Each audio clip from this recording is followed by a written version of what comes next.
Good morning and welcome into week 13 of the college fantasy football season. That means it's semifinal week, and that means that we're here to help you guys move on to those finals. Headgears in the chat says, today we differentiate between the contenders and the pretenders. Couldn't have said it better myself, so I'm stealing your line. That's what we're going with today. Chris Moxley, Colin Decker, myself, Austin Ace here from campus to Canton, getting you guys ready over the next 2 hours for a full day of college football. Gentlemen, Thanksgiving is coming up here, but what players we think we're going to be thankful for here today, or hoping to be given thanks to at the end of today? Who do we really need to break out in some leagues this morning? Well, I already goofed in our matchup that we play. I didn't trust my boy Brad Jackson. This is great to hear. Cool. And I put in Micah Alejado instead. So, that might backfire on me a little bit. Did you start Bubba? I did. I do have him in a couple of leagues going. Okay. So yes, no, Bo. Sorry, I keep Bubba. I thought you did that on purpose. I thought this was No, I only know. Yeah. So that's it's not a great start. I had one good start, one not so good start. So we'll see how that goes. Chris, anybody that you really need to have a big day today? You want to know something? I play in like 5 C2C leagues. Mm-hmm. To be honest, I play in maybe 6.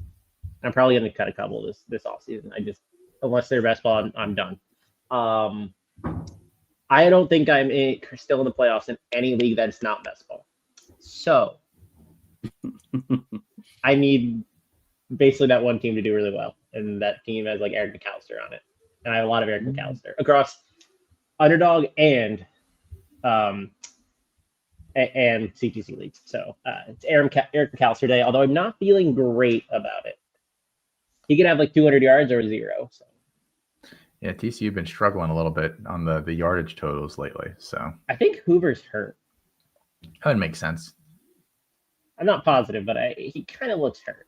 Yeah, that would make some sense. All right. Well, for those tuning into the show here, maybe for the first time or for our regulars, we're going to hop into the rankings here in a second. I do just want to ask you guys, though, we have had some games played already. Obviously, maybe that's going to impact some lineup decisions today, and you can certainly drop those start sits in the chat. We will get to them as we kind of move through the show here. Mike Norvell's fired when? Oh, I don't think it's happening. I don't think they have the money, but they don't. I think that's the problem. But should they? Because they missed the bowl game now, right? They can't get there. I think they were 5-5, another 5. Well, they could. Or no, maybe they can. Okay. They're 5-6, so yeah, they have Florida next week. Oof. Tough. That'd be 2 years in a row that they miss a bowl game. I don't know. I feel like got to try and find the money. Dig into the couch cushions is not good.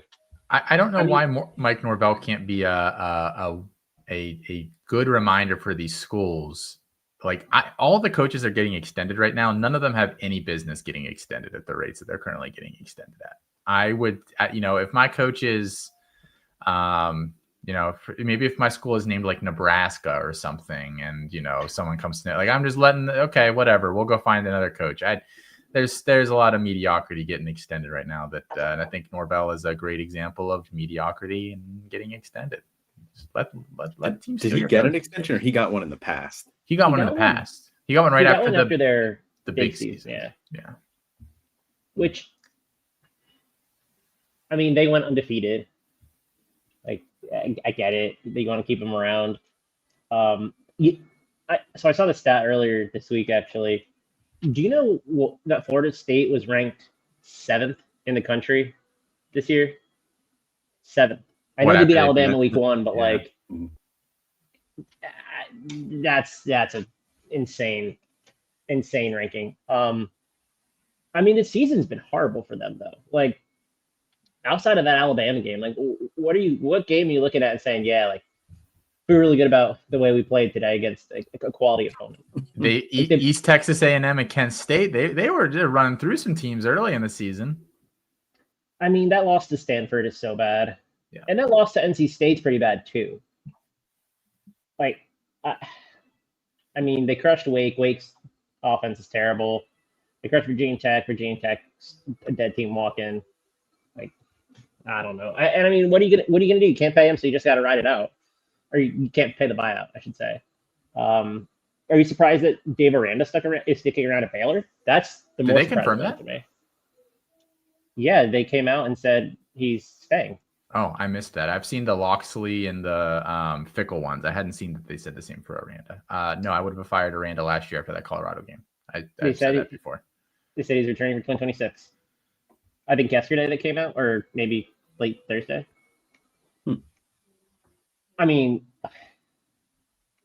do we know what happened with the athletic director? I saw that thing about him and Trigg. I don't know.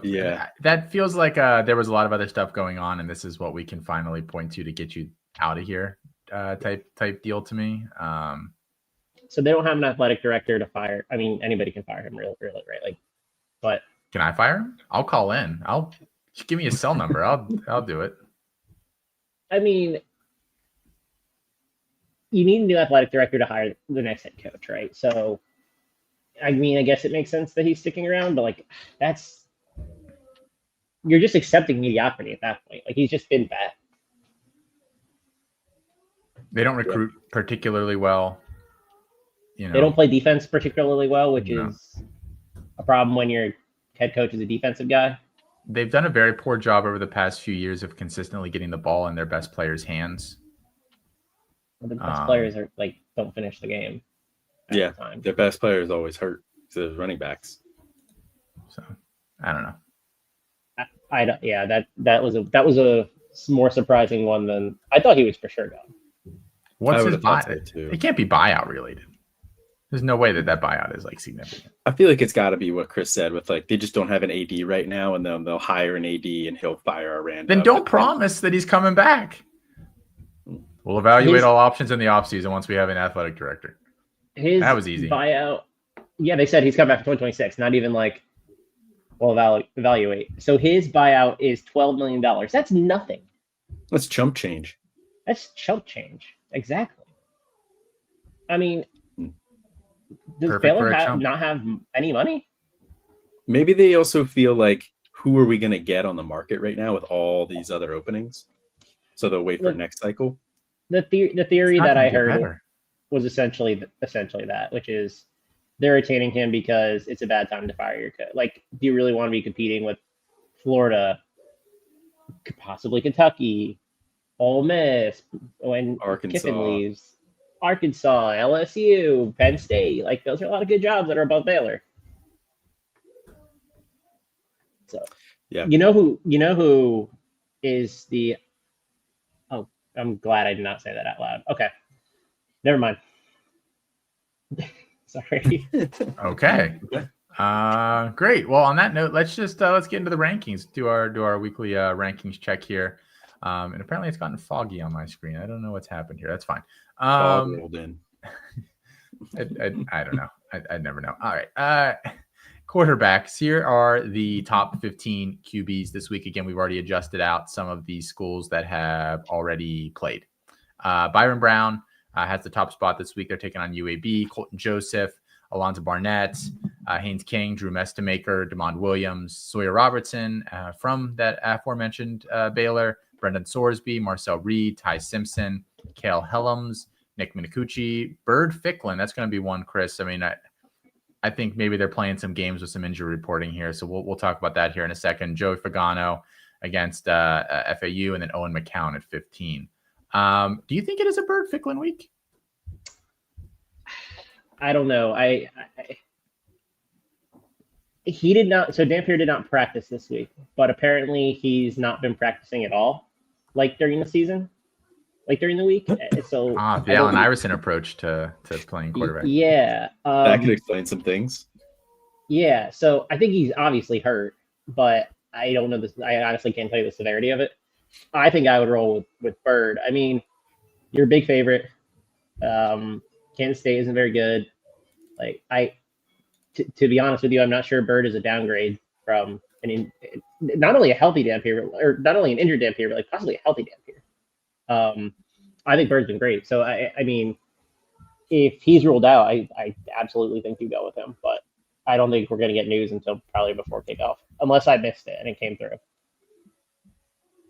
Yeah, I really doubt that we will. Whittingham's. I've always said I think you're probably not as good of a coach as you think you are if you feel like you have to play games with the injury reporting and stuff. And he's not a bad coach. He's just a punk. I don't know. Punk maybe isn't the right word. It's just loser mentality. Loser mentality. You heard it here first. There you go. Felix Sharp in the chat says Bird Fickling could be a playoff hero. That picture, I don't recognize this Felix. The only one I know has a big old beard now. Saw that picture. What do you guys think of Minicucci this week? I have a really tough time with him because I think Wake Forest defense is pretty good, and that's a big step up in competition. Yeah, that's tough. I have one league where I have to roll out Kyrie Duplessis. I think that's how you say his name, the receiver there for them. So I gotta hope he has a good day at least. Had some injuries, so got a tough one there. But I don't feel great about it either. I agree with you. Chris, can you guys help me live here with one? I've got a team with Byron Brown, Barnett, and Mestamaker. I had to pick two. I mean, does the Washington State stuff scare you? I mean, they've been pretty good defensively, especially against some of these smaller schools over the past few months. It gives me a little bit of pause. I would play Mestamaker personally, and Brown. I have Brown for sure. It's really just that second slot that I can't decide on.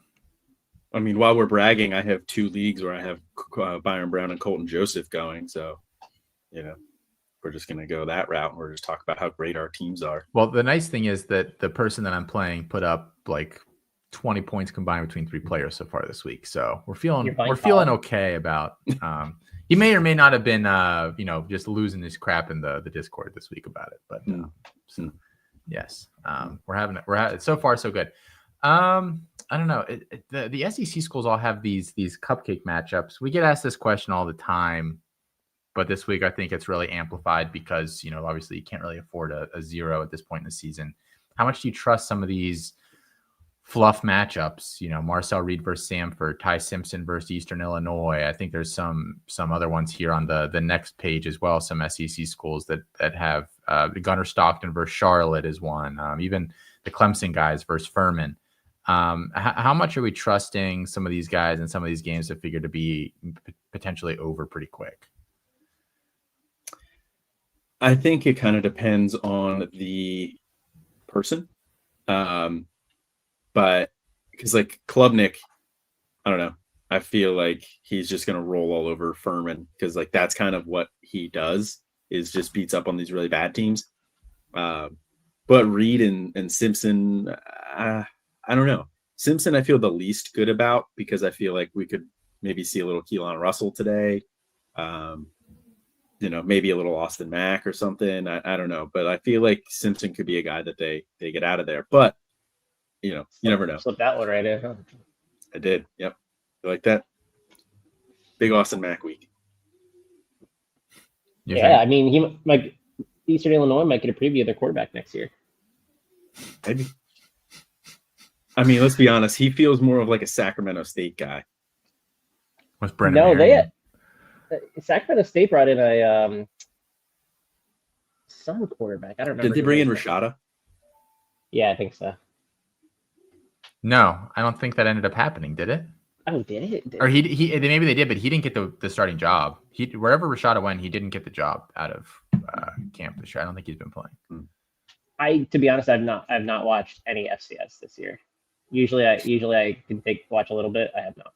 You are, we toss this word around pretty frivolously on some of these shows, Chris, but that is the most fraudulent thing that has been revealed on any show this year. Yeah. You're the FCS guy. Where's the Montana Spirit? Montana State? North Dakota State.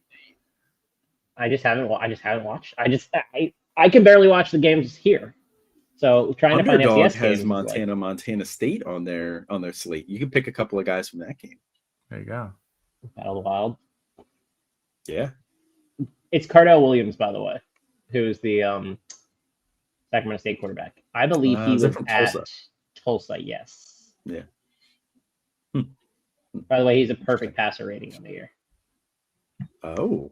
I don't know how that. I have no idea how that happened, but apparently. Oh, it's probably only one game against like FBS opponents, maybe.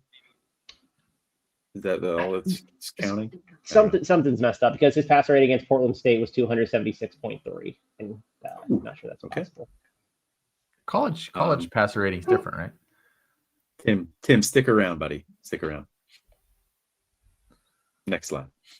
I hate when Del Rio Wilson is on this, by the way, because you have to like really change the graphic. I did all the QBs last night. I got through everything last night and then went to just put the little pictures on them and then realized that I had included the Hawaii game in here and they played last night. And so there was a little bit of Alahada was like 8th. Yes, he was, Colin. There was a little bit of a crash out on my end as I was trying to sit in bed and do this at 11:30 because I had to record a show last night and blah blah blah blah blah. But we're here this morning and we are happier now. We can just go right to the next 15 here. I don't know that there's a lot else there to discuss. And asking you shall receive Brad Jackson, Carlos Del Rio Wilson, right up there at the top. 16 and 18 with Archie Manning sandwiched right between them. Bear Bachmeyer, Jake Retzloff, Taylor Green, Gunnar Stockton, Bryson Barnes, Cade Klubnik, Julian Sayin, Carson Beck, Josh Hoover, Connor Wegman. Those two face off against each other here today. Darian Mensah and Canton Hauser round out the top 30. This feels like the correct group. Sayin's an interesting one. We're going to talk about him, I'm sure, a little bit later too. I think the story is looking like it's going to be no Carnell Tate and no Jeremiah Smith this week. Is that well, I mean, it's going to be interesting for the people that say, this is a wide receiver driven offense, people being me and I'm sure others. You get a taste of Julian Sayin without his two guys today. We'll see. Mm-hmm. I'm excited. I'm excited to see that because I also am Julian Sayin's played much better than I probably thought he would this year. He's been you can't just post like an 80% completion percentage. I'm not saying he's a bomb. Okay. Yeah, but I'm pretty curious how he does without his guys.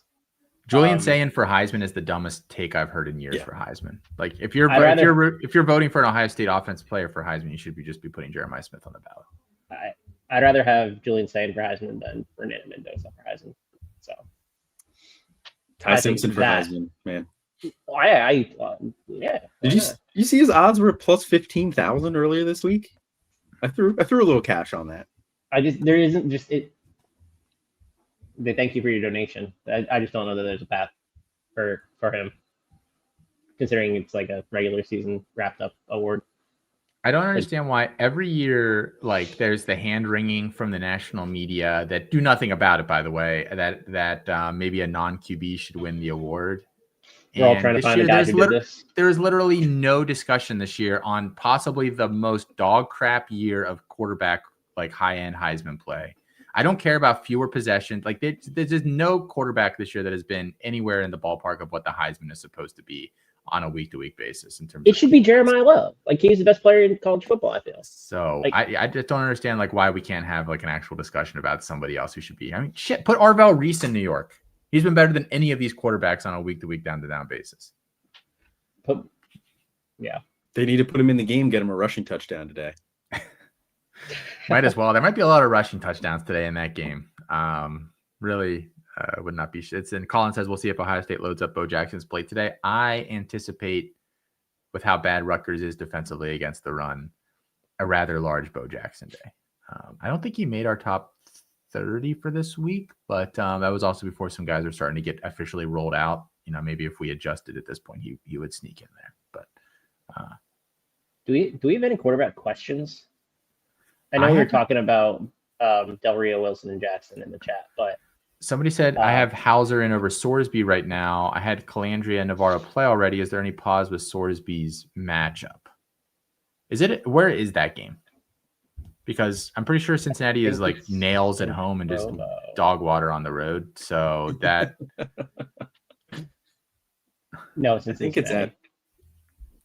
It's in Cincy. It makes me a little less worried about any matchup stuff for him then. I like Cincinnati today for what it's worth.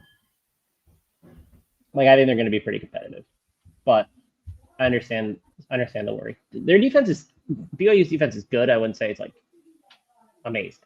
I don't know. BYU, you want to throw the F word around. They're definitely a fraud, but we can't do anything about it because they keep winning. I don't know. I'm not super concerned. Sorsby had a bad week last week, but I think he's been great all season. Great might be a bit of a stretch. Hauser and ECU are still alive for the A10 title, right? Saw that. Yes, they are. The what? Not A10. Or not A10. American. The American. I was like, what is the A10? Does the A10 still exist, like for basketball purposes, or is it does, right? It does. Okay. Okay. For the American. So I think that game's kind of interesting. UTSA is better at home than they are on the road. ECU's offense has been really up and down at times this year. Like I don't love Hauser, but I think it's a fine matchup.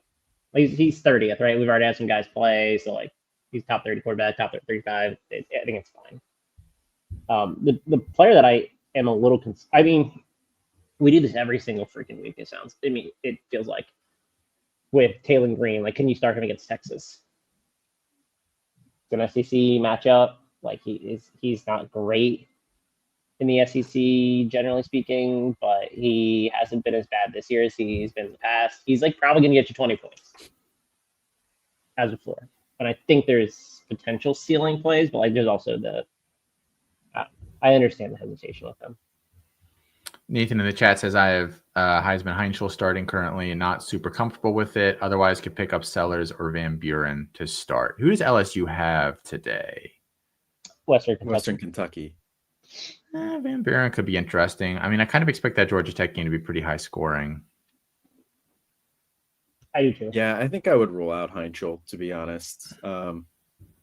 Sellers interests me against Coastal Carolina, but like not more than Heinschel or Van Buren. I would not start Van Buren, but like Martin? I just don't know how you can start Sellers. Former U.S. president? Well, yeah, he's rolling around his grave here and me talk about him like that. No, I don't know that Van Buren's any good. I kind of liked him last year, and I think he's just a product of volume. Oh, I just don't know how you can. It was totally scheme related. He's not good. I just don't know how you can start Sellers, to be honest with you. Like, is there a performance this year that you've been happy with? Maybe last week he put 25 points up. I think that was his season high. And he's gone over 20 a couple times, but like I understand the matchup for sure. But they played SC State earlier in the year and he went for 13 points. That's right. I just that offense is just so bad, and I have to watch it. Trust me, it's horrendous. Corey says Hauser, Fafita, or Bryson Barnes replacing Dampier. Hauser, Fafita, or Bryson. Who's Utah State play again? I guess I can just look at the graphic, right? He is right there. It's not correct, though. The graphic's not even correct. Damn. Ooh, and you were on Colin last week about it. I was on Colin. They played Fresno State. Fresno's okay defensively. I didn't realize Fresno State's 7-3. Wow. And EJ Warner's out for the year. That's probably why they're 7-3. Heyo. The backup is pretty bad. I don't remember his name, but he's not good. I would probably go Hauser, just knowing that games totals 62, 63. I don't really want to. I mean, Arizona, Fafita's been good, and I just think his weapons are terrible. So I'm pretty sure I would go Hauser personally. We did have even though I somebody was in the just chat, talking about how Headgear. inconsistent it was. Yeah, Headgear CFB says UTSA is the 5th best national home record this decade. Interesting fun fact: 32-4. Does that worry you at all? I don't care. I don't care if UTSA or ECU wins. I just need their share of the 30 points. Just need points. Fair enough. And I mean, I think I would roll Hauser too, to be honest. I think you can also, from like Hauser's perspective, I think you can really throw on the UTSA secondary. So I'm not that concerned about it. Like their front's better, and maybe that's a problem for from like a sack negative yardage perspective because he's not like a great runner. I mean, he sometimes does. So you worry about that, and maybe like the offensive line or the offensive line can't get enough momentum. But I don't know. The secondary is not very good. Also, I don't know what you guys were talking about this graphic being incorrect. I think you guys just need to work on your reading a little bit. Colton says Del Rio, Wilson, Retzloff, or Arch start 2. Wow, the graphic, man, that's crazy, and it's still wrong. Is it? Yeah, we have Brad Jackson playing Louisiana Monroe, not East Carolina. In fairness, I put that one in the private chat. Yeah, Colin did. I would go Del Rio Wilson for sure. Like, I think that's kind of the first guy. Man. Who does Tulane play again? I don't know why I can't remember all these matchups today. Temple. At Temple, right? What's the weather like in PA? It's not too bad. Here, let me go over to my window real quick and open it up. And it's about 50. And it's like not rainy, but it's like a little wet. I think out my window. I think I would go Del Rio Wilson and probably Retzlaff because I think Temple might be able to keep up a little bit with them. Corey says, who left Austin in charge of graphics? You know, when it's 11 o'clock at night and you realize that nobody else did anything to prepare for the show for the week, you just do what you got to do, Corey. You know, this is the state of things when you get to the last week of the season. It's the worst, and you had the worst thing ever happen, which is you accidentally include a player who played earlier in the week. Yeah, so then all of them had to move because the Texas for Bryson Barnes, I guarantee, is because Taylor Green was down there, and then I had to boost everybody up. Yes. Yep. So because and probably East Carolina too. I think Calandria was also in there. So I think I had to take both of them out. I'm pretty sure as I was going back through it. Yeah. Mm-hmm. That sounds right. I honestly would have left them. I would just be like, I'm not putting up with this. Because technically, well, no, I was gonna say it's the game was in Las Vegas. It wasn't in on the island. So Hawaii never plays Friday night. I was like, what the fuck? So yeah. Anyway. Here we go. Tim says, what about Jeff Sims? I think he is a league winner. Man, I don't know that Colorado has ever been uttered. It is Colorado. Yeah, it's a good matchup. It's as good as a matchup as you can hope for, but man, if you have to roll out Jeff Sims, if you don't have anybody better on the option, that's tough. Like if you've made it this far and have Jeff Sims as a guy that like you're strongly considering, the rest of your team must be pretty good. Here's your option.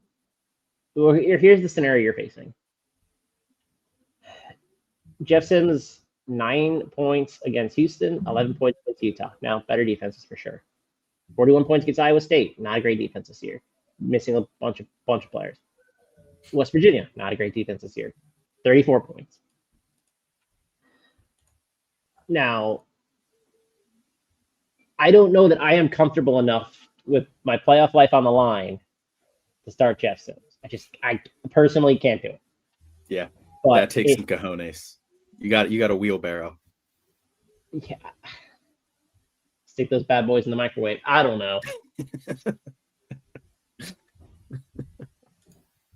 Yeah. He says he has JC French, Sayin, and Robertson.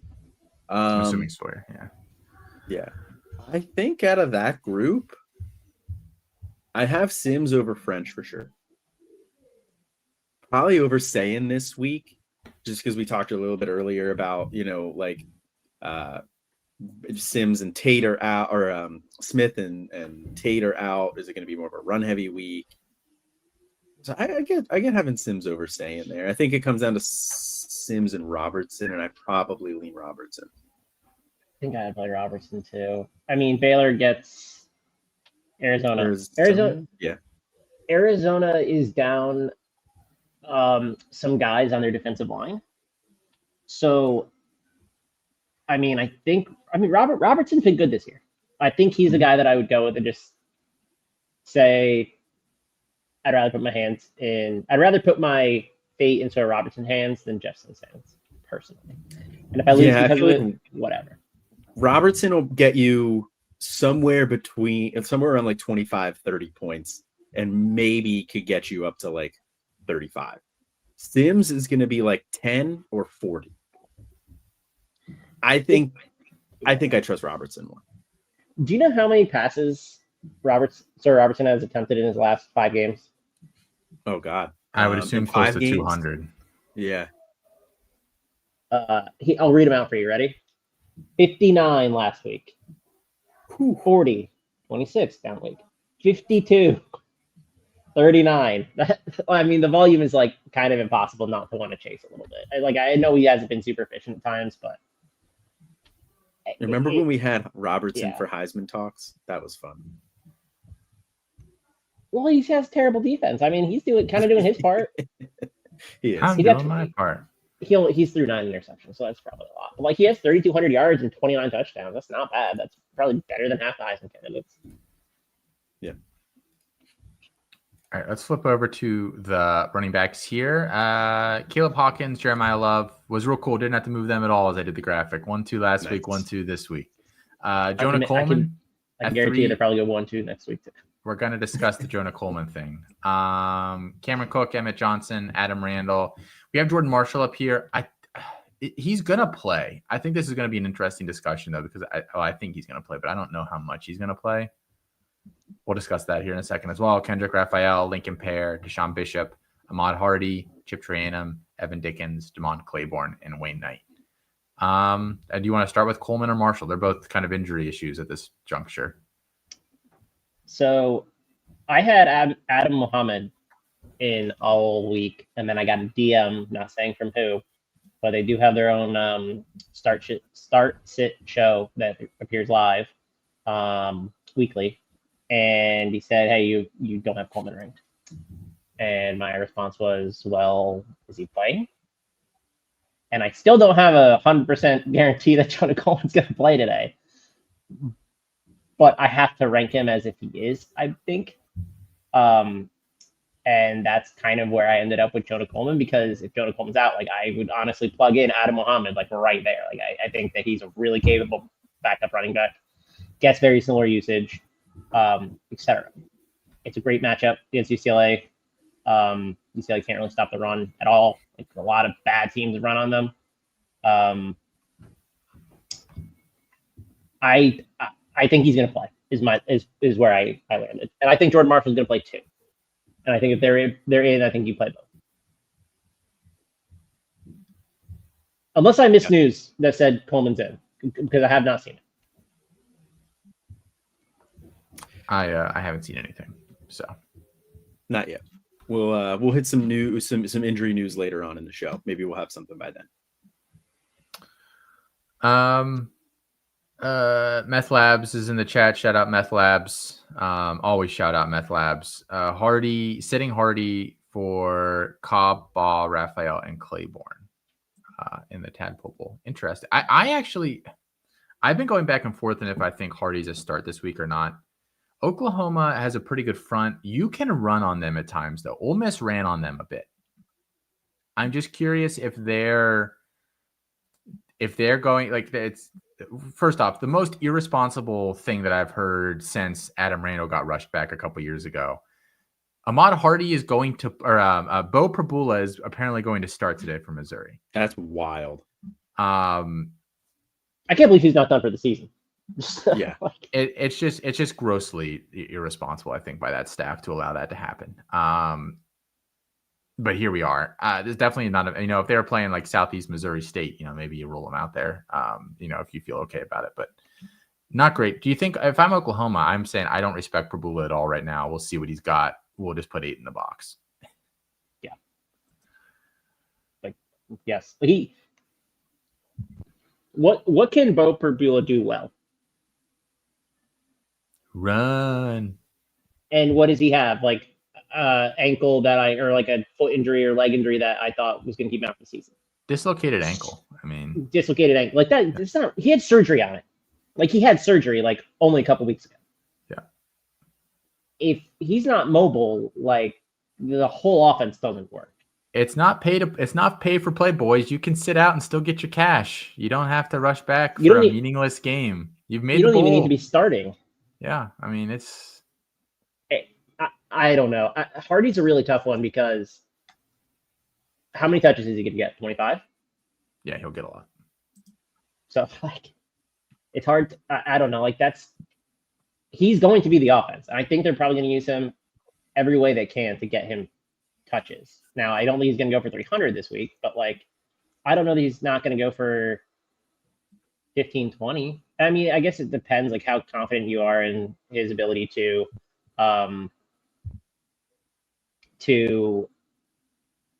break a long run, basically. I think that's what you need. I don't know that he can break the home run, but I do think he can get a couple of 10 to 20 yarders in there. I don't know. I've been going back and forth on whether I think that's a good idea to play him or not this week. And luckily, none of my playoff teams that are alive right now have Hardy, so I don't really have to make that call for myself. But it's a tricky one of the trickier ones for this week, I think. The Oklahoma ranks first in defensive success rate against the run and second in run explosives. It's a bad matchup. It's probably the worst matchup on the slate. So it really, how confident are you in their ability to get any margin there? Now they haven't played a good schedule. I was going to say good running teams have been able to run a little bit on them. Even Texas ran on them a little more successfully than they have throughout the course of this season, which I thought was interesting at the time when I was watching that game and when I went back and looked at it after the fact. Ole Miss ran on them a little bit. Those are kind of the two. Alabama can't run the football anyway, so whatever. They didn't run the ball effectively in that one. But some of the teams that can run the ball a little bit did run the ball a little bit against them. So I don't know. I'm not saying that he ran for 300 yards or anything, but I think that the some of the rushing stuff for them is a little, fake. I would have to go back through the box score of the Ole Miss game because that's really the one game where they got margin. They only had 0.38 line yards per carry, so that tells me that it was a Kwan Lacey performance. No, Kwan Lacey was terrible against them. Oh, Trinidad Chambliss. That was how they got it done. Lacey only ran for 2.9 yards per carry.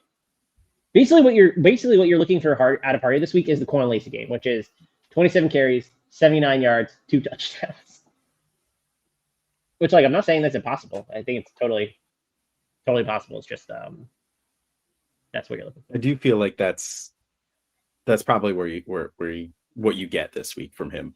That feels like a very projectable stat line for Hardy this week.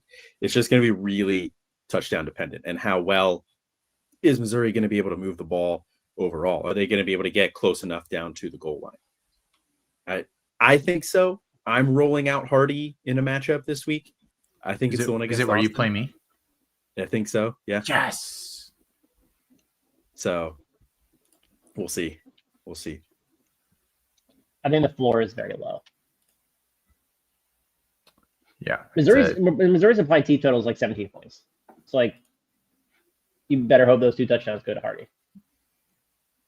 I understand the risk.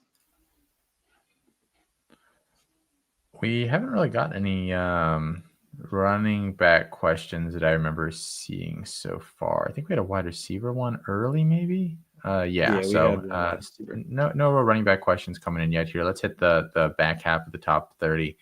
Kajon Owens, Cam Edwards, Nate Shepard, Rayleigh Brown, Jaden Baugh, Lucky Sutton, Gerard Pringle. Been breaking out a little bit here for Miami late with some of the injuries that they have there. The true freshman, Kewan Brown, Dylan Riley, London Montgomery, Jakirian Turner, Dean Connors, Daniel Highshaw Jr., Javon Ducker, and LJ Martin.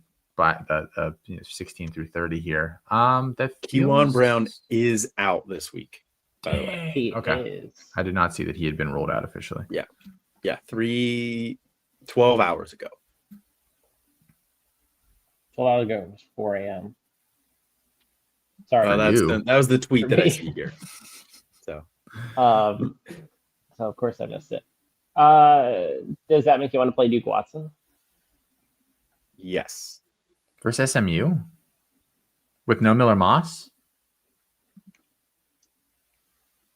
I mean, SMU you're asking rhetorically, but I'm not sure which way you're going. Yeah. I mean, okay, let's put it this way. I kind of trust is it Jeff Brom? Is that the one they have? Yeah.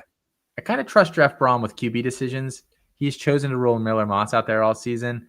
I have a hard time believing the alternative is going to be in the same realm as Miller Moss has been this year. Is that fair to say? What do we think of Deuce Adams? I don't think about him at all. It's the Mad Men meme. Like, I don't think about him at all. I didn't like him coming out of high school. He made the freshman guide, right? Did he? He might have made it in the back end. I'd have to dive. He's ahead of like Kevin Sperry. Why am I supposed to make me happier? I don't know. More state people like him. Yeah, I kind of trust Jeff Brom to get it done on offense, and I think he's gonna have to rely on Duke Watson a lot in this one. So, I would trust Watson. So, I wouldn't play him personally. I think the idea is, I don't know the offense. Like, I pretty much agree with Austin. Like, I don't know the offense is going to be competitive today. I'm just not sure. And SMU's run defense is ranked 5th in limiting rushing explosives. So, I think it was going to be a tough sledding anyway. The line's moved a lot in this one, by the way. Like, it's moved 4 points. Like, do we think Miller Moss is worth 4 points? Unsure about that. But it does tell me that they're expecting a lot of offensive ineptitude. And I kind of agree. We have a bunch more running back questions in the chat. Yeah. Oh, it just blew up. Asking you shall receive. TJ Harden, Caleb Komalafe, or Antoine Raymond? Probably not Raymond. Yeah. That's a tough matchup. Can't do it. I mean, no, but you see how many touches he had last week? But I don't care if he got 40 touches. He's going to have 40 yards. That's true. Who does Northwestern play this week? Southeastern. No, they Minnesota. Minnesota. Same thing. Yeah. Probably Komalafe, I think. Probably who I would lean here. I don't feel great about any of them, though. Harden just doesn't get enough touches on a weekly basis to Yeah. Like, if there was at least volume there, I would be really interested in him because he's kind of like a floor guy every week if he were doing that. But I would go Komalafe. Yeah. Okay. I think so too. Donald says, big underdog and need a boom play at running back, half point PPR, Jordan Simmons or Duke Watson. Also have Jordan Davison and Pringle. Our projections like Pringle. Our projections do like Pringle. I know Jordan Simmons is getting more run recently. And he was good last week. But I don't know that I trust Jordan Simmons considering what that rotation looked like all year at Georgia State. Back-to-back 19, 20 carry games, really good, but it's also important to note that I think he had the longest touchdown from scrimmage all season for last week. And I don't know that he hasn't. I don't know that he's a 90+ yard touchdown in him every week. And if you take that away, he only ran 70. Like, obviously, you can't take away the explosives, but like, I don't think he's a particularly explosive back anyway. Mm-hmm. I don't know that I trust Brandon Simmons. I would go Watson. We already talked about that a little bit earlier. I think I would trust Watson in this one. I understand the concern, but out of all those options on the screen there, I think I trust Watson the most. I trust Pringle against Virginia Tech the most. I would go Pringle too. Well, Felix in the chat says Watson. So I think he's referring to the old, AI Watson that I think is what he was actually. He was trying to ask Watson. Yeah, and he IBMs and trying to get that trade advice from ESPN. With his technological limitations, that was he unfortunately typed it into the chat bar. We've all been there, Felix. Don't worry about it. That sounds about right. Let's see here. Dylan Riley or London Montgomery?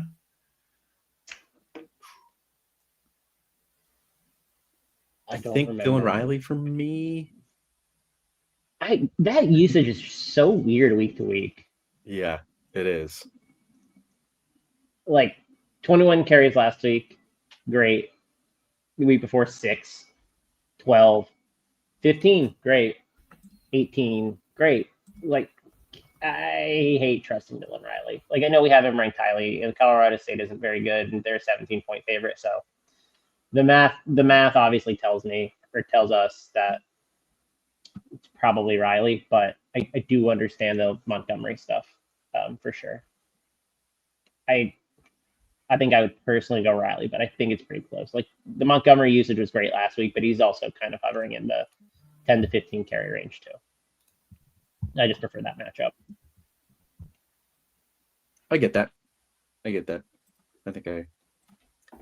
think that makes sense. I don't love either of them, though. I know they're both ranked inside the top 25, but I think this is just a tough week for running backs, man. And I think we're seeing that as we keep getting more and more comments in here. We have a Mr. Corey P. Kyrie Turner or Wayne Knight. I think Wayne Knight was ranked 15th. Turner here at 26th. Is Des Reed out for the season? I don't know that they've confirmed that, but I don't know. Just when I think they're going to have him out for a week or two, they end up rolling him back out there just to get hurt again.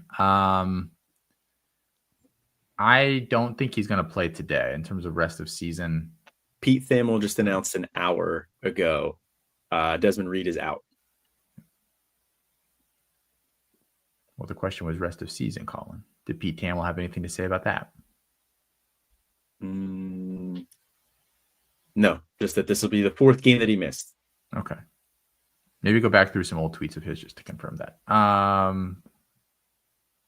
So, I mean, who do we did we actually give an answer here? Did we? Turner we did not. So I would roll Knight because I don't know. Like, what was the name of that back last week for JMU? Jamari Mosley? Yeah, I've never heard of him in my life. Was it Mosley? He had like an odd name. Yeah. Mobley? I don't. I either way for me, it's Wayne Knight. I think you can. His receiving usage basically keeps the floor extremely high. Like, he's had more than 55 receiving yards in his last 3 games, and like those have all been blowouts too. So like, the usage is there early and often. And plus, he's good on the ground, so it's not like he's a no-show on the ground like some guys. Yeah. We do have some people in the chat too mentioning Mark Fletcher is available for Miami this week. Oh shoot, is he really? Yeah, it does. What does is available mean though? It's a fair question.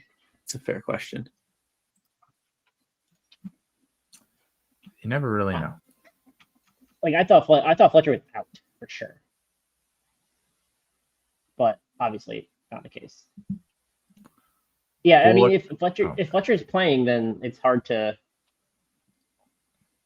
trust Pringle. Brings us back to Watson.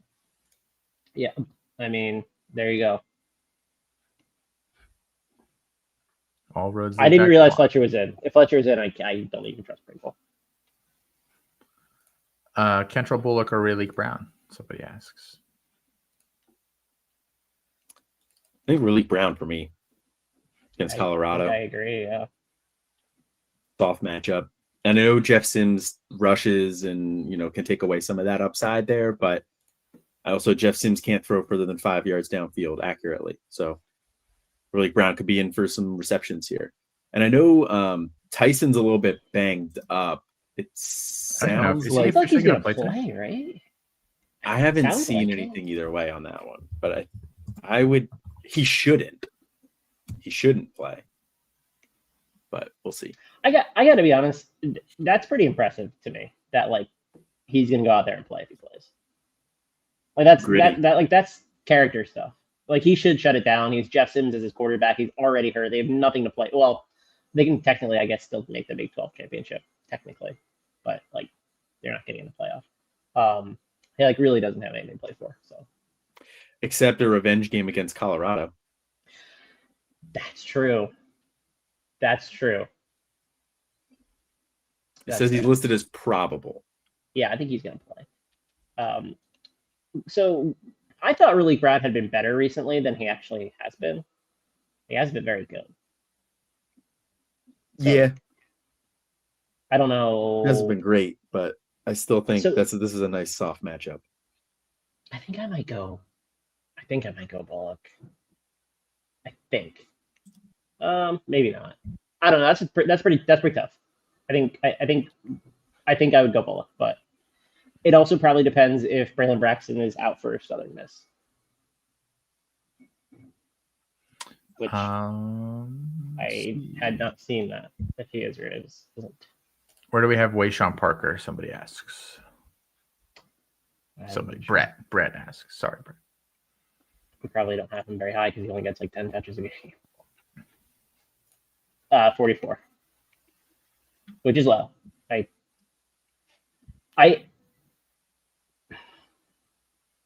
Here's the thing with Wayshawn Parker, and I think he's a fine play this week. No issues. I think if you play him, you're probably gonna be happy. Have big favorites, Russian quarterback, all these things line up. He's got double-digit touches last 3 weeks, 15 last week, 17 the week before.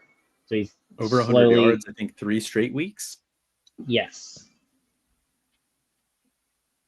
Here's the question I have. Is he going to get more than 15 touches in this game? Is he going to get more than 17 touches in this game? Because if he doesn't, you really probably need a touchdown from him. And he's got it in 3 straight weeks, but not 100% convinced that it's sustainable. I don't know. I just hate his usage, and I know it's been more. They've also been blowouts. So are they giving him more run in these blowout type games? Not that this game can't be. I don't know. I'm just scarred from his early season stuff, to be honest. Yeah, no, I get that. Does this 2,000-yard rusher, Wayshawn Parker? Chip Trainum or Hooks from UAB? Tacos asks. Can we trust Chip? It was I don't remember exactly what the split was with him and Christian last week, but I feel like he only got 15 carries. And Chip Trainum definitely feels like one of those guys who needs 20 carries to get you the point total that you want, because he's not really catching many passes. He had 21 carries last week and 4 targets. And the week before he had 11 carries in a blowout and 6 targets. I think maybe that's what I was thinking of. Also kind of a blowout, but the game was closer last week than the final score really indicated. I like Chip. Personally, I think Milner. So I believe Milner is a better player than Iverson Hooks. Now Milner has not played, did not play for the middle of the season. So how good of game shape is he in? I don't know, but at this point, it's I don't know. That's a very, very interesting one, because I personally would play Chip as a 28-point favorite because I think he's going to get 20 touches. But you're looking at game script on the other side. UAB is 21-point dogs too. USF. USF doesn't really have a ton to play for after the loss to Navy. So, like, I think UAB can score on them. Hooks has 27 targets his last 2. Like, I understand the logic, but he also doesn't get a lot of touchdown equity. Like, so his last 5 games, he only scored twice. Or in a hypothetical here, would you go Chip Trainum or Ahmad Hardy? I like Chip. Where do we have him ranked? He's top 10, right? He was on the first page. I'm not particularly, for what it's worth, I'm not particularly worried that I think UAB is going to post like 3 touchdowns today. I think this is a really, really bad spot for USF. But I like running backs to get 20 touches in as a big favorite. Like that's the way I would go.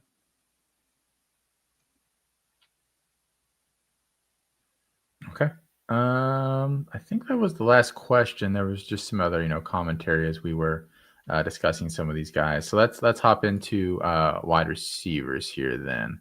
And here's our top. Oh no, Skylar Bell, you can't. Never doing graphics again. Skylar Bell. Wow. If you had just laid low last week, didn't say anything. I know. Didn't pick on college. Who I am, though. I know. Yeah. And I mean, I just want to call out for the record as we're sitting here. I have not been the one who's been making comments about your graphics. I've just been politely and quietly making, comments in the private chat. Hey, this is up or wrong or whatever. So, Okay. But just saying. I'm just saying. I'm not rubbing it in or anything. Well, here's the group here this week. Skylar Bell, we'd already talked about it. Sounds like Jeremiah Smith, as of earlier this morning or maybe late last night, it sounds like him and Cornell Tate are both going to be out. Oh, Quincy Porter is also out. Yeah, so just make note of that. I mean, we get it, but we can't do the graphics because we're in the middle of the show here, guys. Concepcion, McAllister, Jeremy Bernard, Scudero, Antonio Williams, Denzel Boston, Camden Brown, Mekhi Lemon, Bo Sparks, Malachi Toney, Junior Vandeross, Easton Messer, Amari Thomas. Top 15 for us. And for what it's worth, with Boston, they said it'll be a stretch for him to go. So it sounds like he's trending out, but there's nothing confirming it either way. So it was an ankle, right? Yes. I didn't see the injury itself. So I just remember reading that. I think I would not play Boston if he goes. Mm-hmm. I don't think he's going to go, and I think because that's a late kick, you need to operate as such. They have a big matchup next week, and I think that's going to matter a lot. And I think they're going to want everybody healthy for that. Personally, I don't know that he goes. Vines Bright's also out with a concussion, so I know that. So maybe a Roebuck, maybe a little Roebuck game. Decker DeGraff. Oh, okay. I think cousin. I saw some people upset about that Vines Bright hit last week. I didn't think it was bad. Just felt kind of unlucky. I didn't think it was that bad either. I think it's just kind of the result that has people upset, like the fact that he had to go to the hospital. Yeah. Do y'all see that hit in the NHL this week from Mikko Rantanen? No. I watch Penn's games and nothing else. If you want to see a bad hit, that's a bad hit. Smith is out, obviously. Colonel Tate's out. So I think the risk that you run sitting Eric McAllister is a 204 day. Yeah. 204? Isn't that what he had week 2 or 3? Something like that, yeah.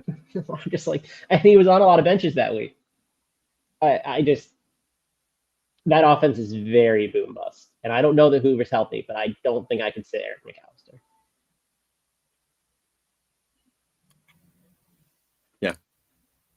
Yeah. Is there any other? Oh, we should have a Danny, like a small Danny Scudero discussion. I feel like you just have to play him, man. I do too. I feel like you do too. I have him in a semi that I'm rolling in this. I'm starting him. I mean, I don't. It's a bad matchup. He's been terrible the last 2 weeks. 3 of the last 4 weeks. Is what you're saying to me. He's due. So regression to the mean. Air Force is a terrible secondary, 9 points. Nevada's terrible, period. 6.9 points. By the way, yeah, what the hell was that? That was one of the weirdest, oddest outcomes of the year. I was shocked. Walker Egan is terrible, and we're finally seeing like part of that now. Yeah. And San Diego State is probably the toughest team that they've played all year.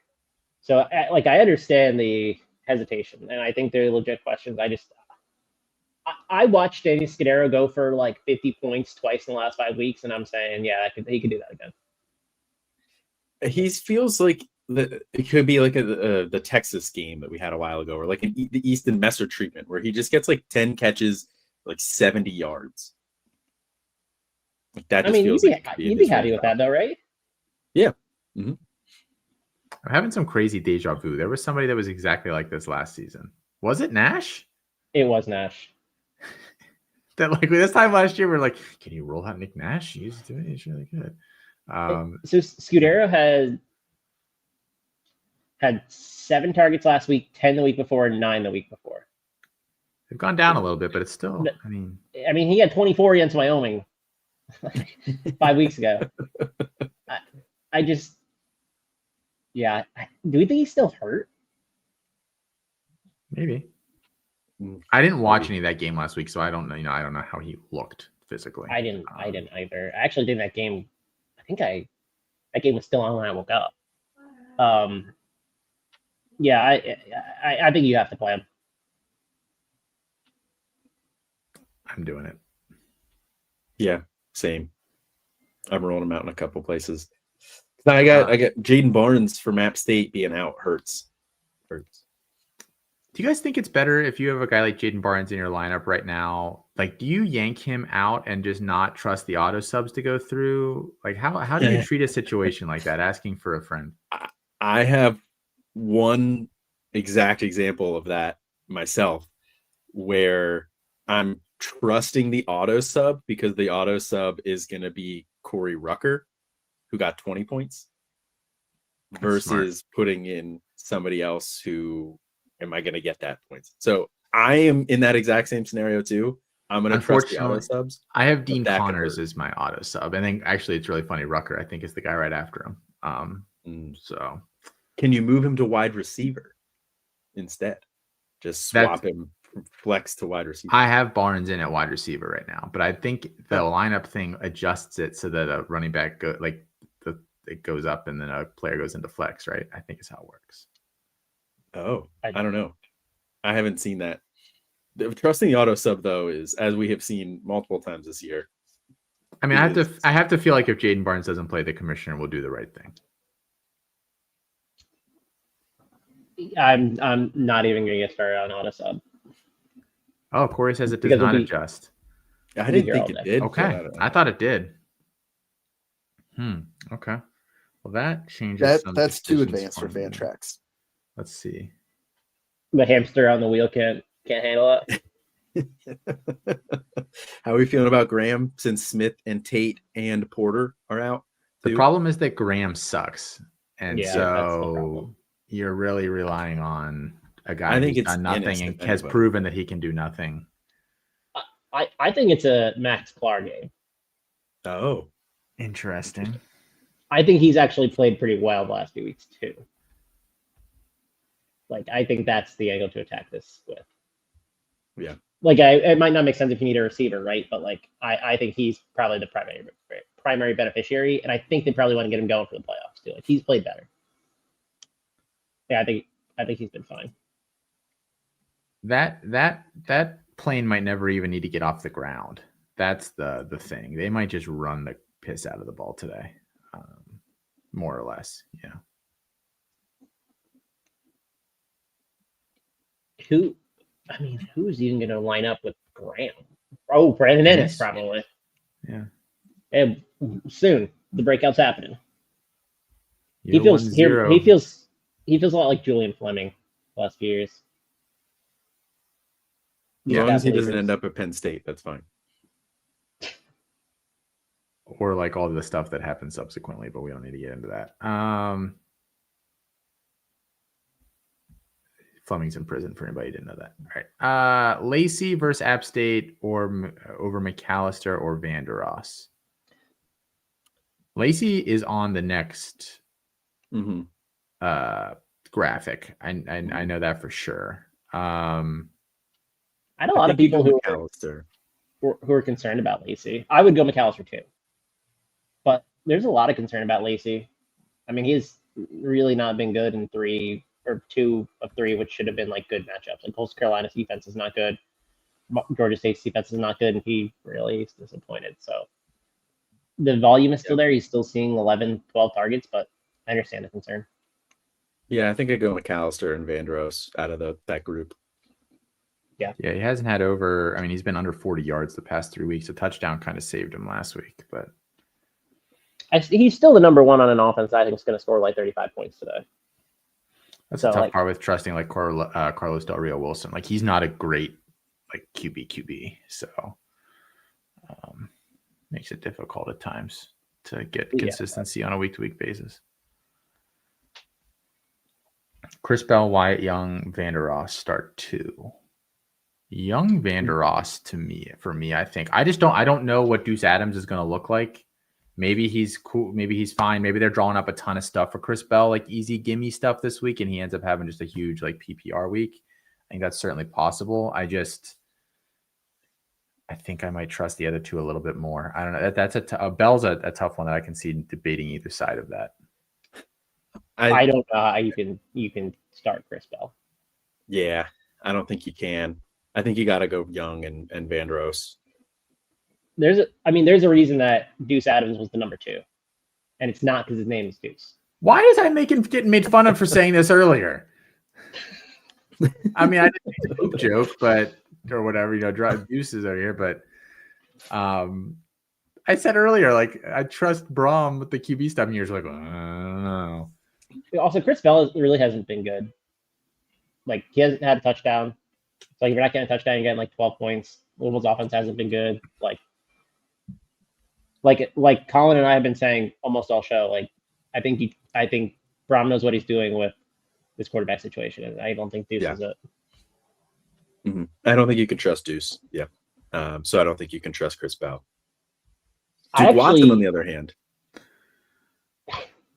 I actually think I hate you guys so much. Wyatt Young is in for a big day today. I hope. I think we see some regression with that passing offense. And sorry, it's late here. 5 o'clock. 5 o'clock. That's what they mean when they say it's 5 o'clock somewhere. Yeah. Holy crap! I finally deciphered it. R.I.P. R.I.P. Like you say, R.I.P. Alan Jackson. Alan Jackson's very much alive. Where's they going with it? Oh, North Texas. They're going for style points. Mm-hmm. So like I think they're going to be a lot of scoring. And are they in Denton or are they at Rice? I don't know, but I don't think it matters. Yeah, I agree. Ross and Vandeross, or Young and Vandeross. Yeah.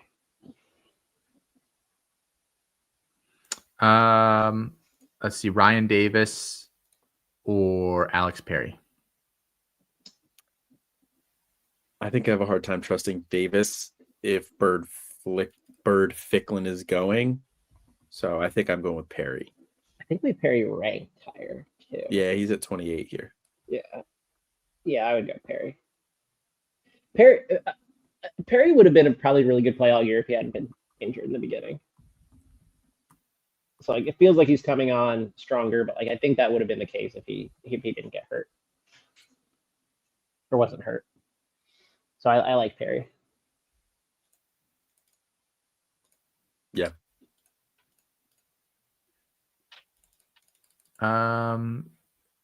a running back question, but we'll toss it out here since we already kind of were talking about this earlier. If Jordan Marshall is out, do you trust the backup? Do you have the backup on your roster? Like, I assume you can pick him up. I honest to God, had never heard of this person, by the way. I know he played last week. I didn't watch any of that game. But like I'm going through the data to work on the rankings, and I'm like, who is Kuzdal? Never heard of this guy in my life. And he wasn't very good based on the stats. Like I don't know if he played better. Like I don't know that I would trust him. I assume it's a CFF league where you can just pick him up. Like no.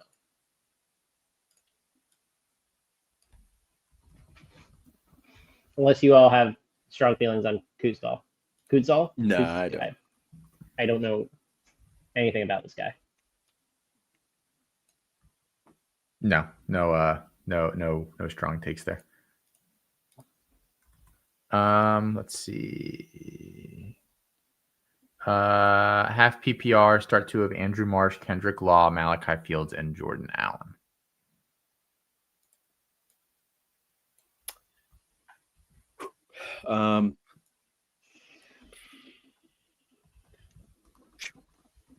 I think I would probably go Marsh because we don't know what that running back situation is necessarily going to look like. Maryland's defense is not good. He gets a lot of volume, and I don't love the rest of the options there. I agree with that. And I think number 2 would be Law for me. Foley's been okay, man. Like, and Law's getting the targets. Doesn't feel good, but I mean, gotta feel something, right? I feel nothing. I'm dead inside. And I don't trust. By the way, this Jordan Allen character, don't trust him. Don't know what the deal is with like his weird usage, and like I didn't really know anything about the player until not last week, but 2 weeks ago after he blew up against NC State, and I'm like, who is this dude?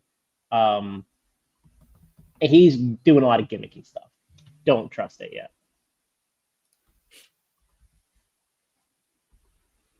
Okay. What do you mean to just? Okay, I think that's all caught up here. We didn't read these guys, so just real quick. And Tate is out again. We've already discussed that. Ted Hurst, Chris Brazel, TJ Moore, Sean Wilson, Wyatt Young, Cooper Barkate, Ryan Wingo, Jacob DeJesus, DeMarcus Lacey. We've talked a little bit about here this morning. Anthony Smith, KJ Duff, Alex Perry, Jeremiah Koger, the true freshman at USF, who's kind of taken on a pretty big role for them over the past few weeks, and then Parker Kingston round out the top 30. I don't know that there's anything really left to discuss about any of those guys. I think we're focusing more on the questions here this morning. So let's jump into tight ends, and then we'll take a quick break here. Tanner Koziel, top dog, Eli Stowers, Kenyon Sadiq, Michael. I mean, top 4.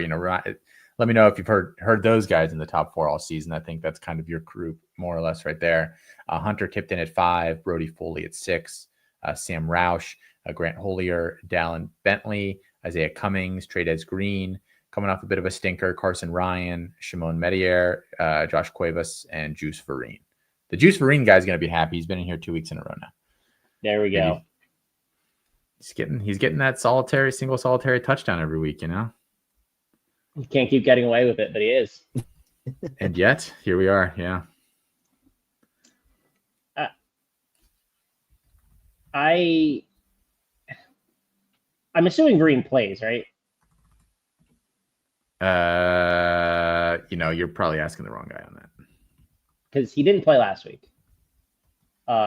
Which was a surprise, right? Like, I don't think there was news ahead of time, was there, that he was out until like I don't remember shortly before seeing news, but I have not seen news one way or the other on him for this week. But keep an eye out because he did miss last week in a hurt. Or at least I think he's hurt. There's some, like, you look at some of these names and I'm just like, who are some of these characters? Like, Hunter Tipton's been great for Middle Tennessee for like quite a few weeks now. And like, I trust him over a lot of a lot of tight ends that are known commodities. Brody Foley's kind of in the same way. Like, he's had some real blow-up games at Tulsa. Grant Hollier's working his way into the rotation at Georgia State. Like, those are all like pretty unlikely, but seem to be somewhat reliable tight ends. And I think a lot of them actually have like dual designation. I know at least Tipton does. But Foley's been over 25 points in 3 of his last 5. Like, Lewis says, I thought Green got hurt on the first play, but could be wrong. Did he miss the rest of that game? I thought he was still in, just wasn't doing anything. Did I completely miss that? I don't know, to be honest. I could have sworn. I thought he was. I didn't know he was out. I thought he was playing though. He hasn't been ruled out, at least not that I saw.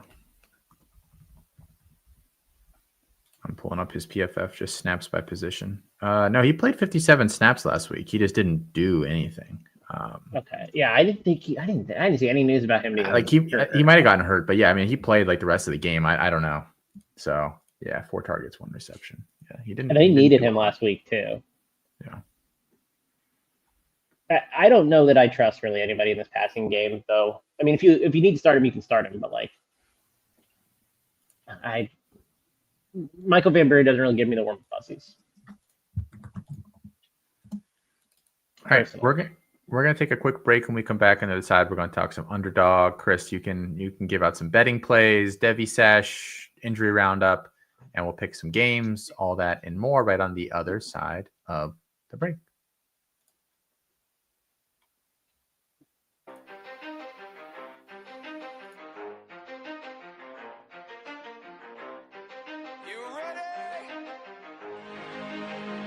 Let's go. Yeah. For those of you that want to know what we're all about, it's like this, y'all. This is 10% luck, 20% skill, 15% concentrated power of will, 5% pleasure, 50% pain, and 100% reason to remember the name. He doesn't need his name up in lights, he just wants to be heard, whether it's the beat of the mic. Life's a game, but it's not fair. I break the rules, so I don't care. So I keep doing my own thing, walking tall against the rain. Victories within the mile, almost there, don't give up now. Only thing that's on my mind is who's gonna run this town tonight.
I have been crazy, but that's just alright. I have been lonely, but that's just alright. My feelings, I don't hide them. Inside they keep on burning. Your feelings, you shouldn't hide them.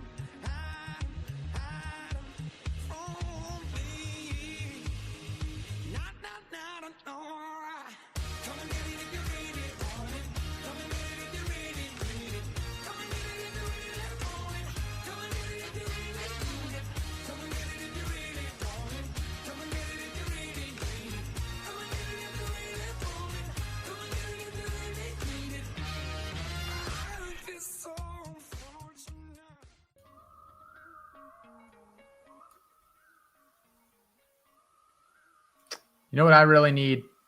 I need to win some matchups today. This is the Tailgate brought to you by campus2canton.com. Welcome in with us. If you missed the first hour, we've gone through some of our rankings.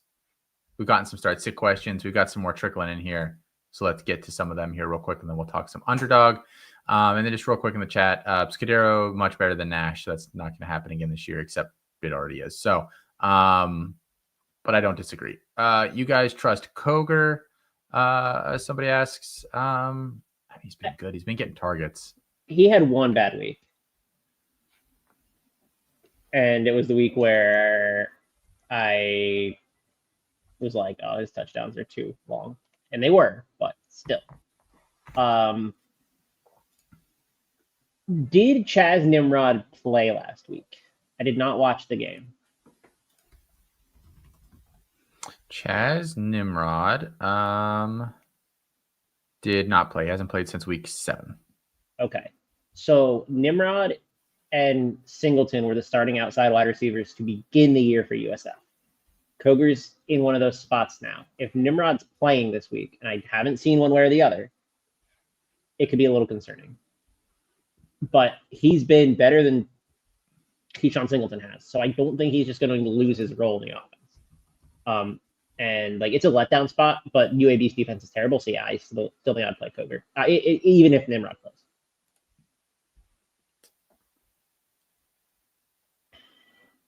When do we tell him? How long we let him go? Jeremy Bernard and Josh Cuevas out. Wait, what? So, yeah, Jeremy Bernard's out. Mm-hmm. When was that ever discussed? It's a great question. I don't know. News just broke 59 seconds ago. What? Interesting. Okay. Yeah, that's news to me. Huh. Okay, well, you trust Ryan Williams this week? Think you got it. Kind of tend to agree. Big Lotsier week. It might be. Let's see. Okay, Ryan Williams is like not a good receiver. Is he? Jay Miller week. They just run the game, run the ground ball. I think it's Daniel Hill. You know, they play Eastern Illinois or whatever, but I'm still not like 100% convinced that they can do that effectively for an entire game. Booker Brailsford's out too. The center. Yeah. Great. I don't. Yeah. They're just resting dudes. Hilarious. Yeah. I think so. Cam Coleman or Alex Perry in full PPR? Listen, I know it's Mercer. I get it for sure, but like, I can't do it. I really disagree. By the way, I really disagree. I would start Coleman. God, it feels gross. It feels. I don't know tough, why we. man. I don't know that we have to have the base assumption that because Deuce Knight hasn't played, that means that he's absolute crap until we actually see him be absolute crap. Because I think the previous coaching staff was fairly incompetent.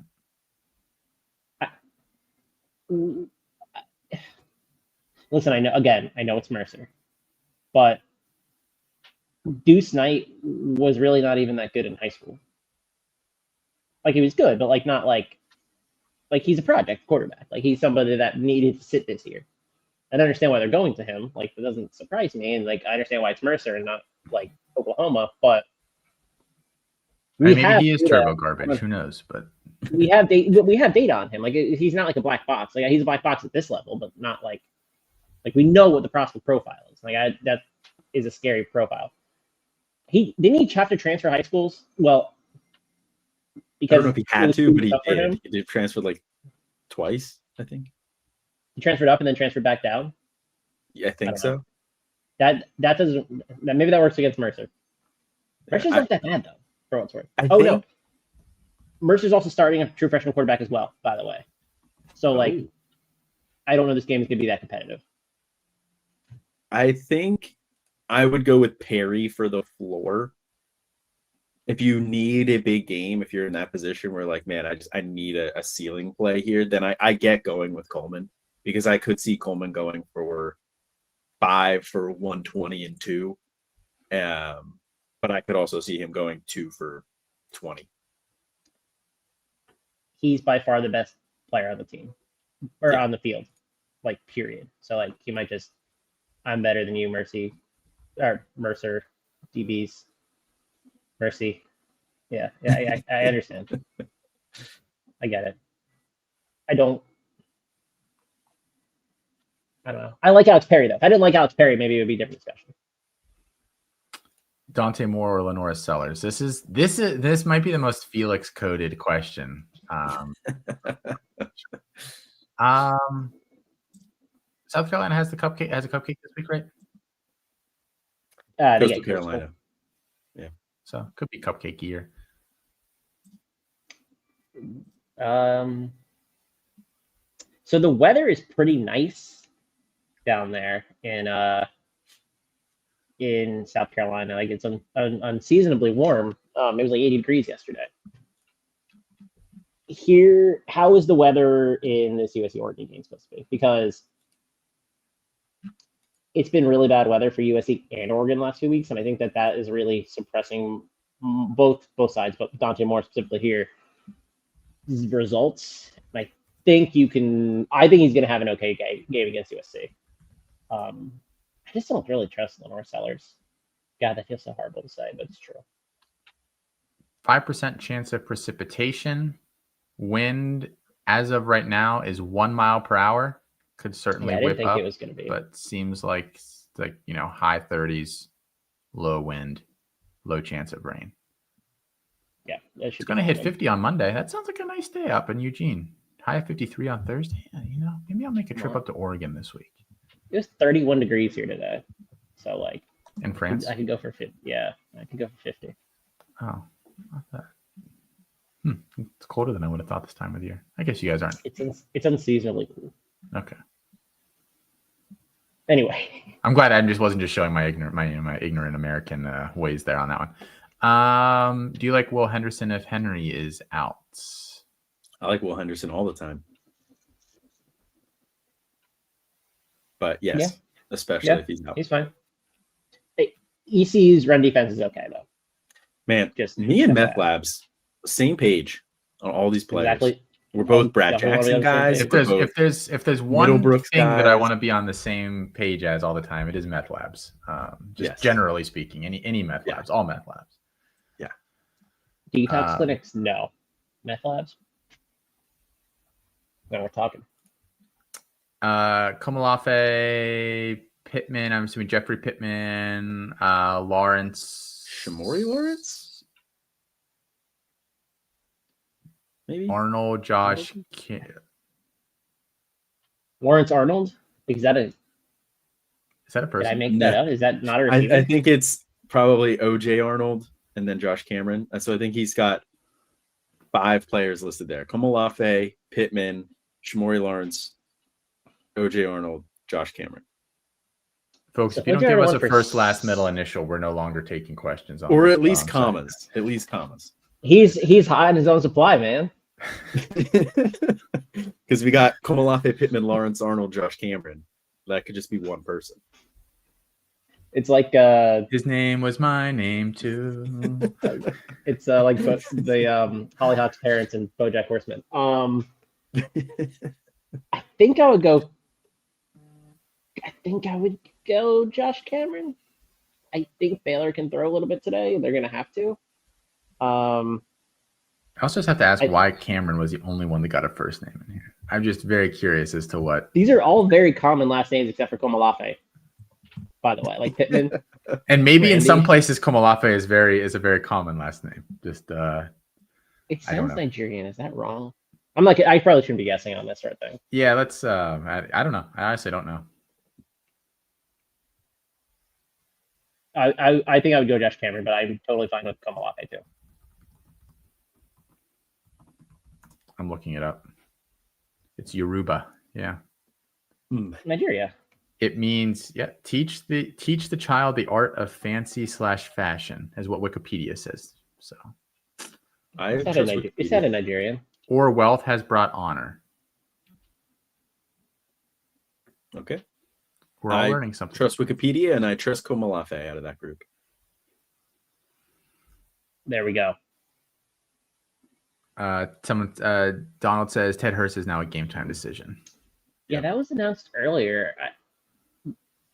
I think he's going to play. I think so too. I don't know what the injury is, though. Oh, and by the way, this one happened at the beginning of the show, and I don't think we circled back on it. Would you wait and see with Denzel Boston or replace him with Amari Arnold or Carson Hansen? I would just do it now. Amari Arnold and OJ Arnold are the same person, right? It's the running back for Georgia Southern. You would think that the name OJ has gone out of style, but it really hasn't. But yes, it's the same person. Okay. Yeah, I would go with. Why would it go out of style? He did nothing wrong. One guy ruined it for everybody. Have you seen the movies and stuff? Like, obviously, this guy was just railroaded. I think you just hate one guy ruins me. I don't know that I would be going by OJ personally.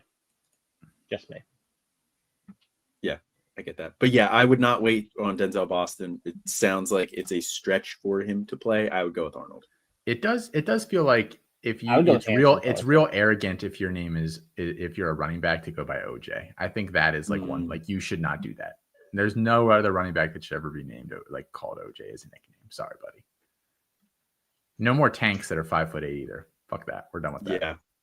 Sorry. I agree. I know this is a family show, but I'm tired of.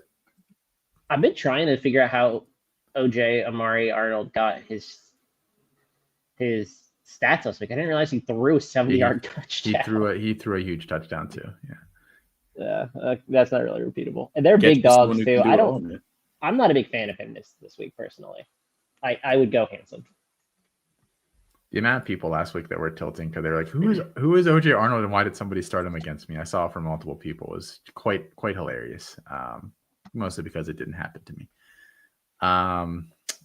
So yeah, okay. I think that's all the questions that we had. Again, if you guys still have more, feel free to drop them in here.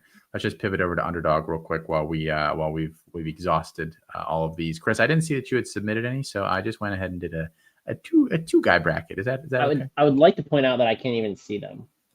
Just saying. Well, whose fault is that? Well, how committed are you, Chris? How committed are you? I'm just kidding. All right. Week 13 Underdog pick 'em. Just for the record, I've now swept 2 straight weeks. We're going for a third. Feeling good about this week's picks. Colin, go ahead. Yeah, I think the first one for me is probably my favorite on here. I don't know where this line came from. TJ Lateef lower than 24.5 pass attempts. He has 34 on the season. And he got 15. I mean, he hasn't been starting all season. I don't know if you knew that or not, but. Well, no. Yes, I did know that. I'm just saying, like, in his start, he had 15 pass attempts. I don't see them wanting to throw the ball against Penn State. I think this is they're just going to try and run it with him. I feel like this is. I think it's going to be a slam dunk, but I don't think game script is going to get out of control here. I think it's going to be a very low scoring, tight game. So I feel pretty good about the lower on the TJ Lateef pass attempts. Kenyon Sadiq higher than 3.5 receptions, not rushing and receiving touchdowns. But he had, in his first game back, he had 8 catches, I think it was last week. He's the lead guy in that passing offense right now. They're going to have to lean on him in a game that I think is going to be decently high scoring there against USC. They're going to have to try and do what they can to keep up. I think USC is going to do everything they can to limit the rushing attack. So I think Sadiq's going to be pretty heavily involved in this one. So I like the higher than 3.5 receptions. And then Mekhi Lemon higher than 0.5 rush and receiving touchdowns. I mean, he's been on fire lately. I know Oregon, the corner for them, Finney, is good, but I think Mekhi Lemon is better. So I like Lemon in this one anytime I can get Lemon to score. I like that. And, he gets a little bit of work on the ground too, which I think helps. Sounds like a real Lemon party this week. Yeah, you could say that. That would be great. All right, so I've got a few here. Julian Sayin, lower than 255.5 pass yards. We talked about this already. This just feels like, just get out. He's throwing to Brandon Innes and what's his name? Mylan Graham. I mean, it'd be interesting to see. What about Bugpin Miller? Bugpin? How do you pronounce that? I actually don't know. That was, we asked that many times amongst ourselves as we were doing the freshman analysis last year. Is he going to like play for them this week? I think Who else do they they talked about have? him getting some snaps. Because Porter's out, Tate's out, Smith is out. So you got Innes and Graham. Yeah, I mean, Miller, for anybody who's like not really familiar with him, was just a highly, highly raw guy who played terrible competition in high school. He wasn't even like really a full-time wide receiver, I believe, like throughout his What if he career. So breaks year 1-0 today? Just goes. Well, that's why I brought it up. I would say that if he breaks year 1-0 today, I'm probably not hitting on this Julian saying lower than 255.5 pass yards. I feel fairly comfortable saying that. Way to bring that around. That was a professional move. Yeah, I just think that's a little high for what this game is going to call for today. I think Kamari Moulton, I like him to score today. Soft matchup against Michigan State. You can run on him. It might be him and Jaswin Patterson might both score a couple today.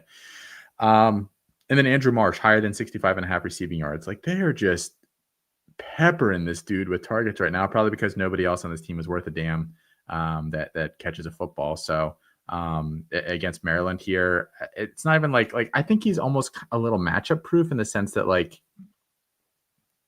I don't know that my evaluation has really changed that much on Andrew Marsh.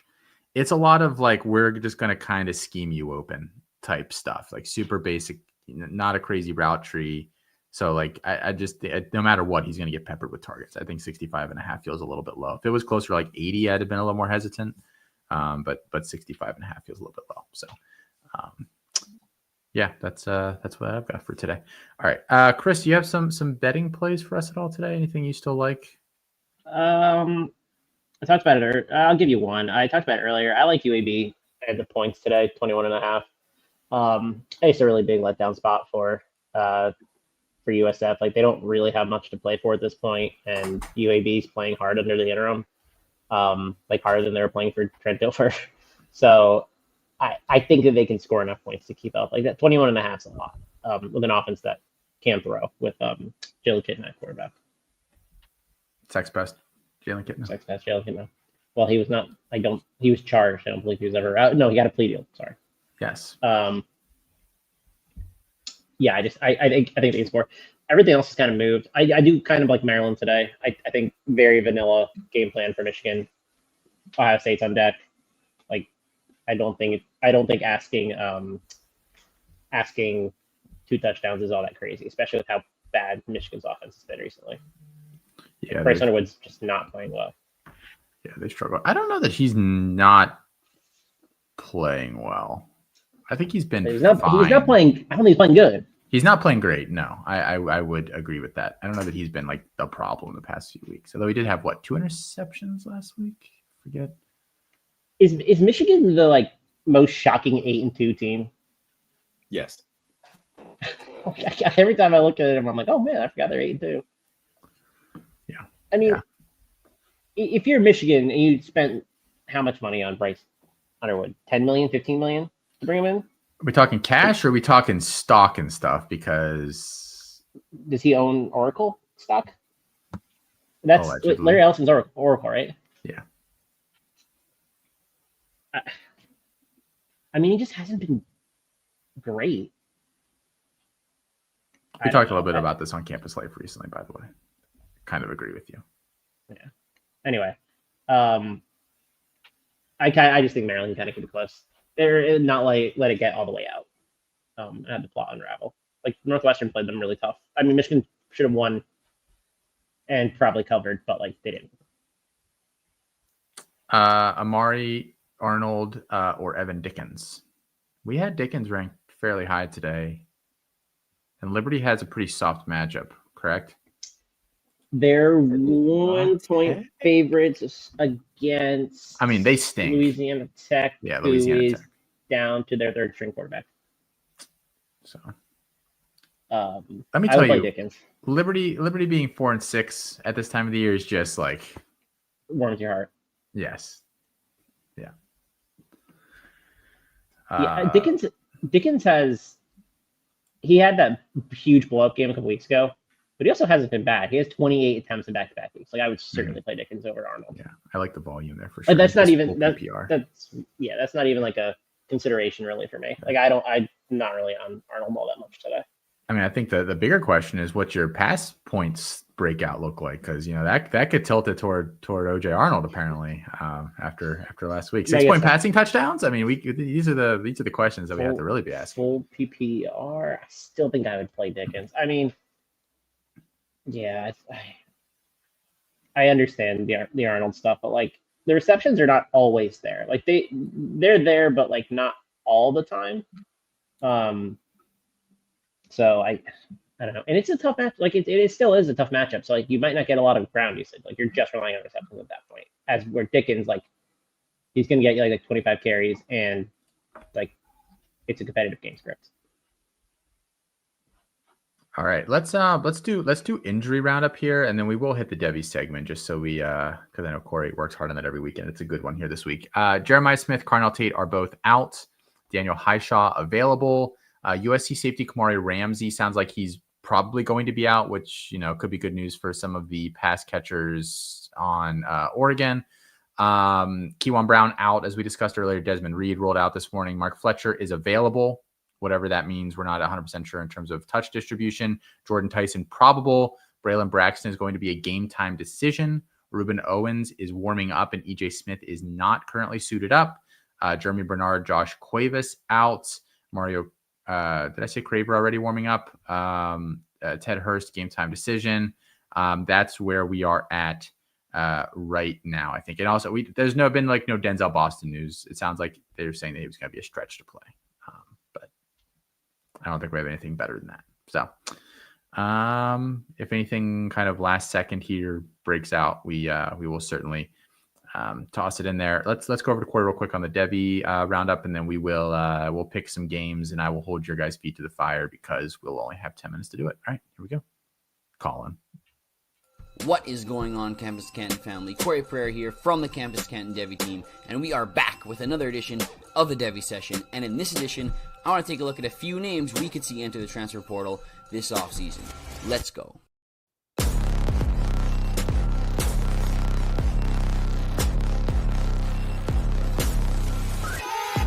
Now, before I get into some transfers, I did want to shed some light on one of the most interesting stories heading into this weekend, and that's with Auburn's freshman quarterback, Deuce Knight, finally getting his chance to start this weekend. One of the most athletic quarterbacks in this freshman class, 5-star prospect, and someone who was getting taken routinely in the first round of supplemental drafts this offseason. And he was somebody that we possibly expected to get worked onto the field, even in some package play, so it was odd when he wasn't even playing at all, especially with the quarterback injuries and issues they've had at the position over at Auburn.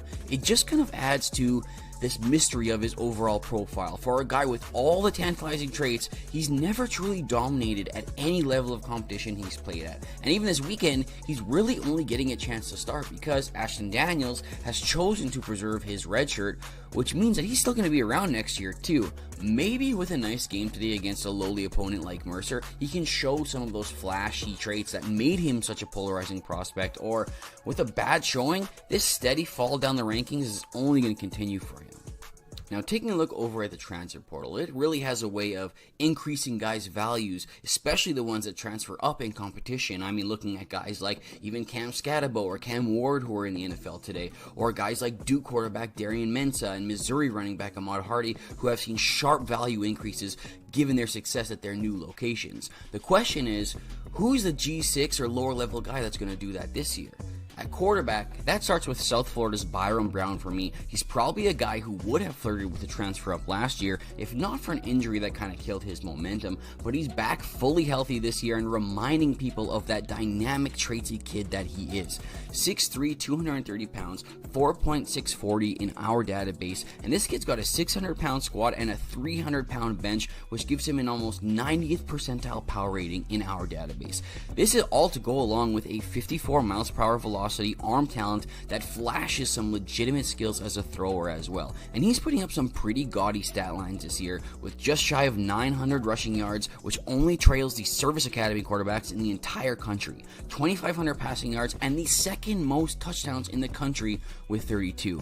I expect Byron to take his last year of eligibility and flirt with the portal, and don't be surprised if a blue chip program like Miami ends up targeting him this offseason as their next big time transfer quarterback.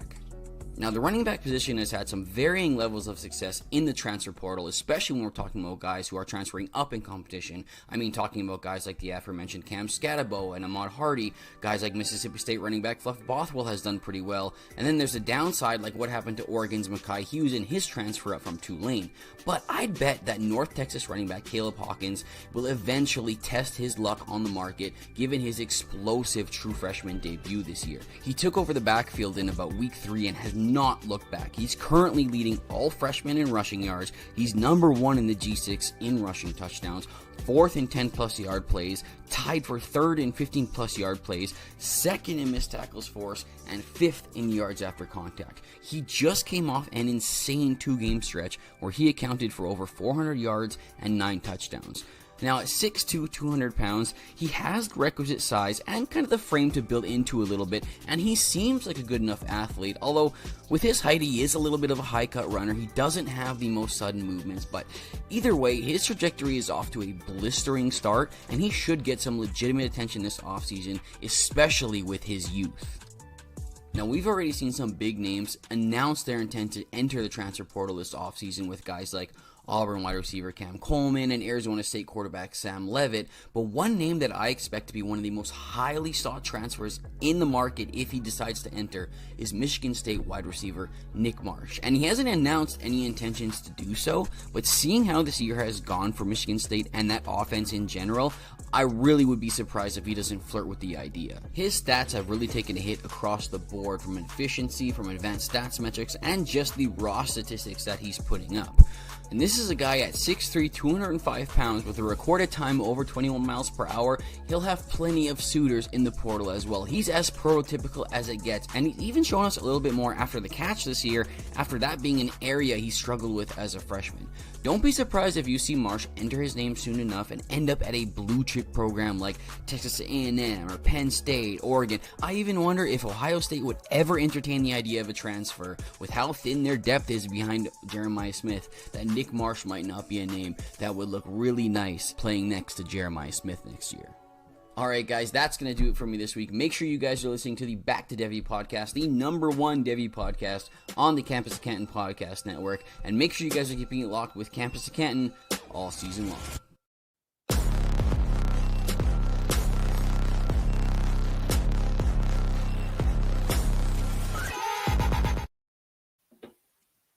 All right, let's pick some games here, guys. I haven't seen any other comments roll in. So we'll go to the board here. First up, Missouri at Oklahoma. Missouri at Oklahoma. Bo Prabula supposedly playing this week. Oklahoma 5.5-point favorites, or at least they were as of very, very early this morning. Colin, you go ahead first. Just keep in mind what I said earlier. Hold feet to the fire. I know. I'm going with Oklahoma in this one. I think even if Bo Prabula does play, like it sounds like he's trending to, like Chris highlighted earlier, he's a runner. It's an ankle injury. How effective is he going to be running the ball? I just think Oklahoma's defense is going to be too much, and their offense will be able to do just enough in this one. So give me Oklahoma at -5.5.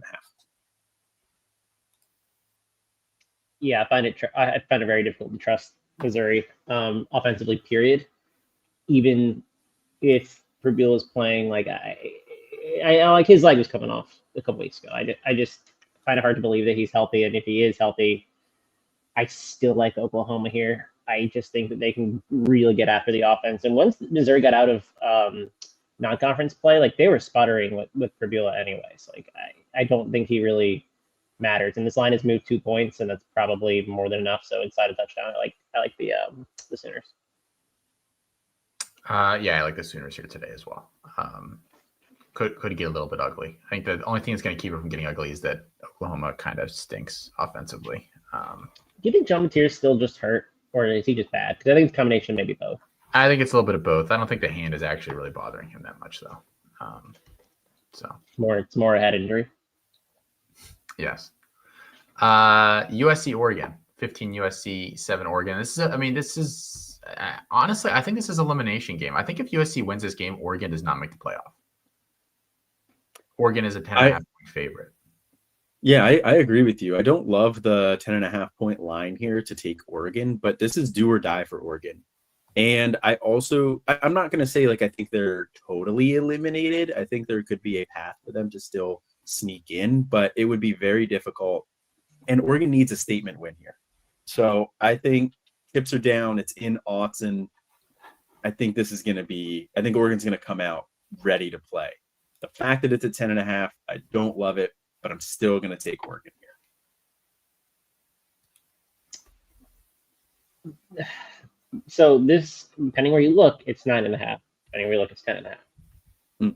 Give me 9.5. Give me 9.5 with Oregon. Give me 10.5 with USC. I think at 10.5, they can just do enough to hang around a little bit. And this isn't a bad travel spot, right? It's just LA to Oregon. Like that's really not that far. I do think the injuries for Oregon is just a lot to have them pull away.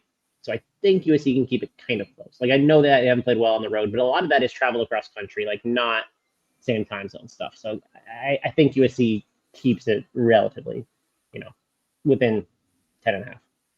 My worry is that this is just a big game of keep away. 4 or 5 yards in a cloud of dust down the field every single time would not shock me for Oregon. A little concerning there. I also don't think Oregon should be in the playoff, by the way. If they lose this game. Sorry, I didn't interrupt. I just got scheduled. Good. USC for me too. So that's what I was saying, but I don't feel great about that. TCU at Houston. Houston 1.5 point favorites.